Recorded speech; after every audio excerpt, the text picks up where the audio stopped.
Good morning, how are you? कैसे हो? तो बच्चों, आज हम बात करेंगे प्रेजेंट परफेक्ट कंटिन्यूअस टेंस।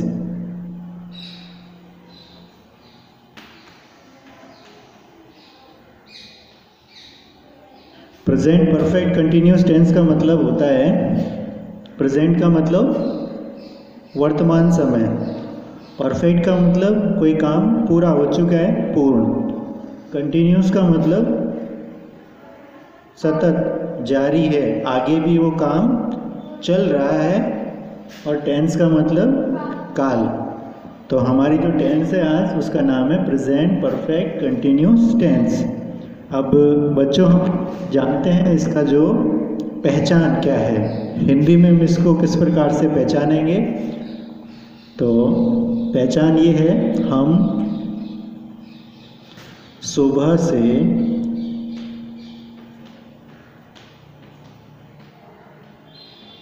पढ़ रहे हैं।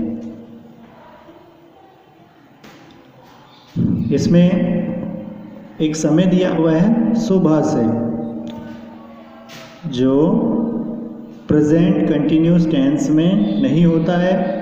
उस टेंस में हमारा वाक्य होगा हम पढ़ रहे हैं, तब टेंस होगी प्रेजेंट कंटिन्यूअस टेंस। और अब जब हम इसमें समय ऐड कर दें सुबह से, तो ये टेंस हो गई प्रेजेंट परफेक्ट कंटिन्यूअस टेंस। या हम कहें तुम 2 माह से विद्यालय नहीं आ रहे हो।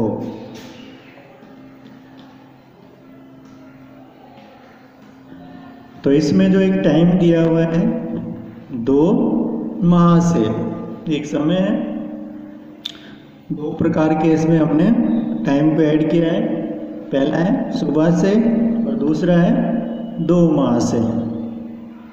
अब इनका इंग्लिश में इनको किस प्रकार से पहचानते हैं, ये जो पहचान है हिंदी में पहचान है, अंग्रेजी में किस प्रकार से पहचानेंगे, उसके लिए हमारे पास होती हैं एडवर्ब्स। एडवर्ब्स का मतलब होता है क्रिया विशेषण, जो क्रिया की विशेषता बताते हैं। इसमें देखिए हम यूज़ करेंगे सिंस। सिंस को यूज़ करेंगे पॉइंट ऑफ टाइम। एक होता है फॉर को यूज़ करेंगे हम पीरियड ऑफ टाइम। अब ऊपर जो हमने एग्जाम्पल दिए हैं उसमें देखिए, पहला जो है सुबह से, दूसरा है 2 माह से। तो अब दोनों में से कौन से में किसका प्रयोग होगा, बता सकते हो?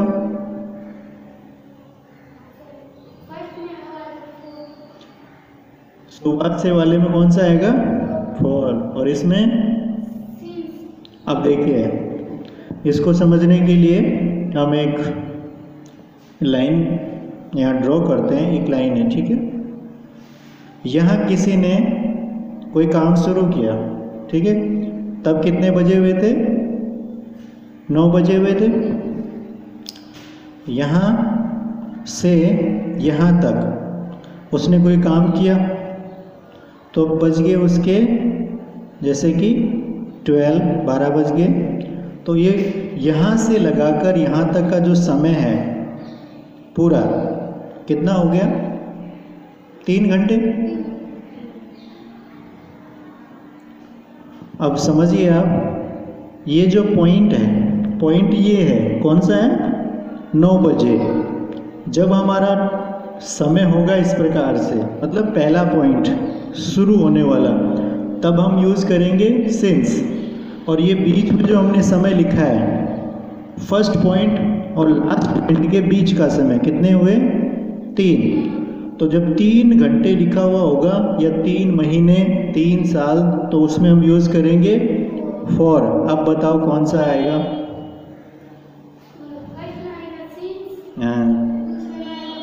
हाँ, तो अब ये बात क्लियर हो गई कि जो ये पॉइंट ऑफ टाइम है, तो इसमें आएगा सिंस।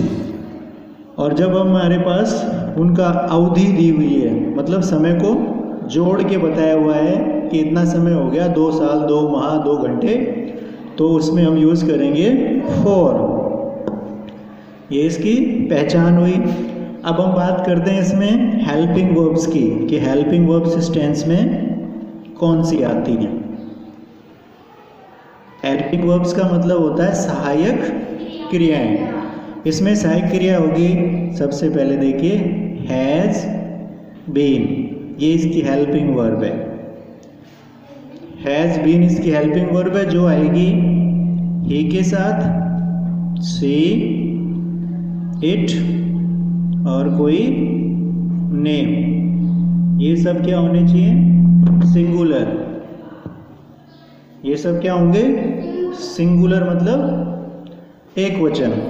एक वचन है तो हम यूज करेंगे हेल्पिंग वर्ब हैज बीन। अब कुछ और तो उनके साथ हम यूज करेंगे हैव बीन। हैव बीन किस किस के साथ आएगा? आई, वी, यू, दे, और जितने भी पूरी प्लूरल हैं, प्लूरल का मतलब बहुवचन, तो हेल्पिंग हुई हैव बीन। जब सिंगुलर होगा ही, सी, इट और कोई नेम होगा तो हैज बीन यूज करेंगे। प्लूरल होगा हैव बीन, तो उसके लिए हम यूज करेंगे आई, वी, यू, दे और प्लूरल, तो उनके साथ हैव बीन। अब हम बात करते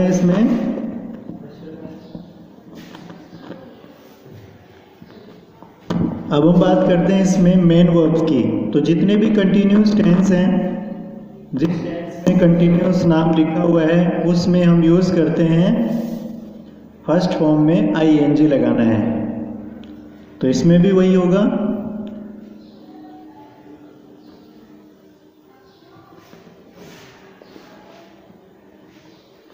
इसकी मेन वर्ब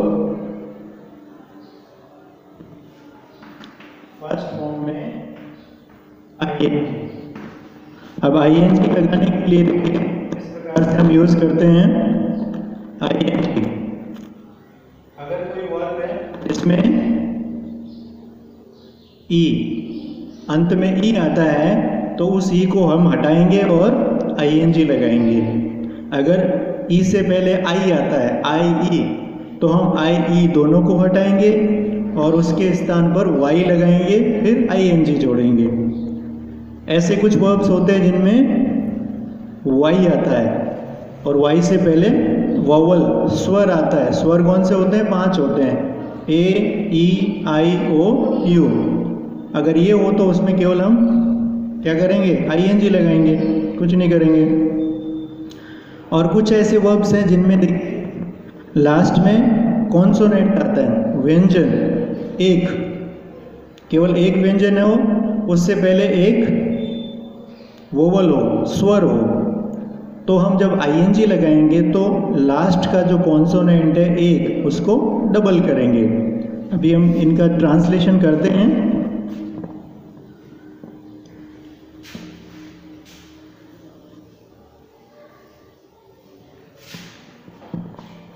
सेंटेंस हमारे पास है, हम सुबह से पढ़ रहे हैं। तो सबसे पहले हमें इसका सब्जेक्ट लिखना है we.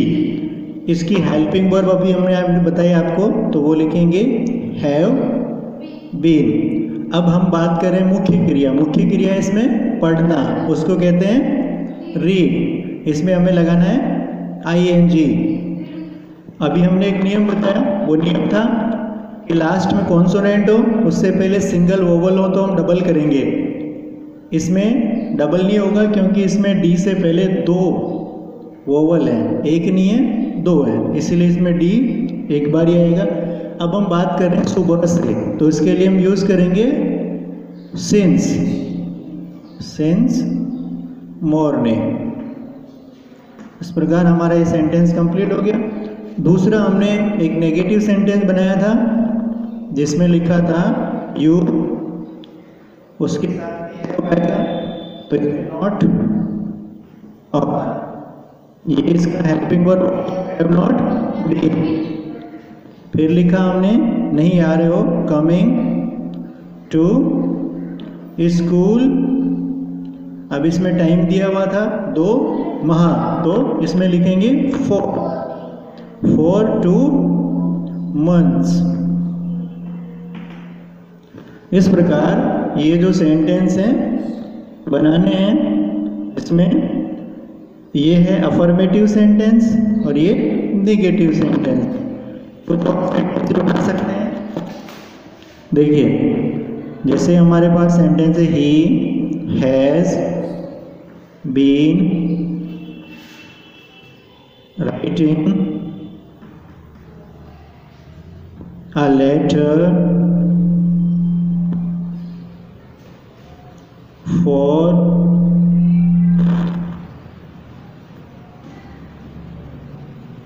half an hour। for half an hour, half an hour का मतलब होता है आधा घंटा। इसका आधा घंटा से एक लेटर मतलब एक पत्र लिख रहा है।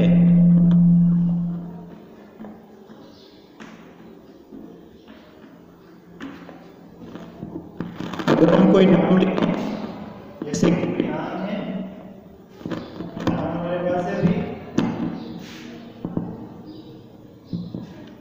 जैसे एक नाम है Avinesh. Avinesh has not been. अब हम एक एग्जांपल लेते हैं रन। रन में देखिए क्या है, एन सिंगल कॉन्सोनेंट है और यू है सिंगल वोवल, और एन को इसमें क्या करेंगे, डबल करेंगे, तो ये हो जाएगा एन डबल, फिर आईएनजी लगाएंगे। Avinesh has not been running since, time लिख दे यहाँ, चलो टाइम लिख देते हैं, तो टाइम हो जाएगा 9 o'clock। ये पॉइंट है, तो इसका हिंदी में मीनिंग हो गया अविनेश 9 बजे से नहीं दौड़ रहा है।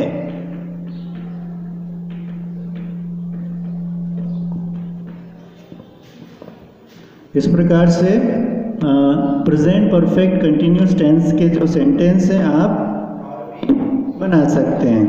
So students, keep practicing at your home. Have a good day.